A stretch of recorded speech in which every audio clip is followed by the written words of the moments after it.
Storytelling. One of the biggest misconceptions that product teams make is confusing designs that look great with designs that actually work well. It's a simple mistake, but it can have grave consequences.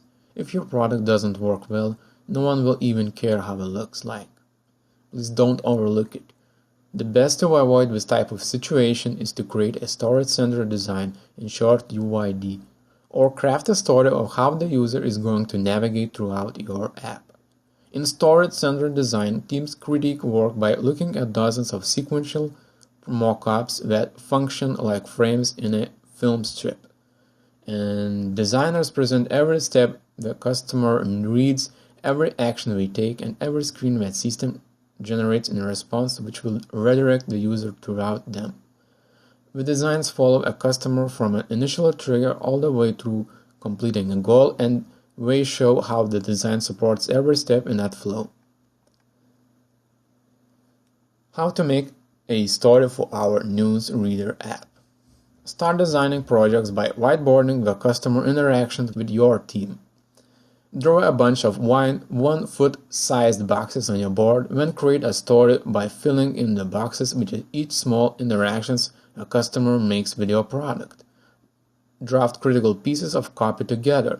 Show each place users will tap or click on your app.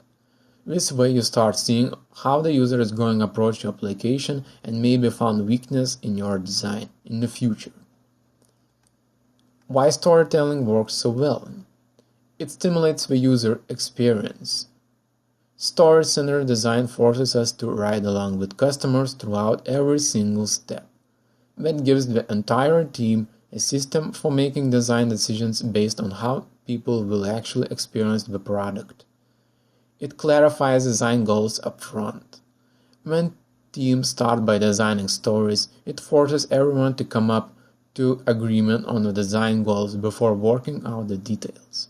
It's helpful because after designers have spent hours on detailed UI mockups, critique will be narrowly focused on whether the designs accomplish preset and understood goals.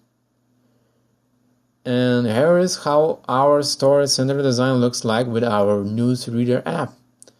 It doesn't have much screens. It's about 5 of them. Yes, it's 5. So if you have a bigger application with way more screens, you may want to create story with all of them. By the way, I use simple pen and paper in this one. You don't really need expensive software to design storyboards.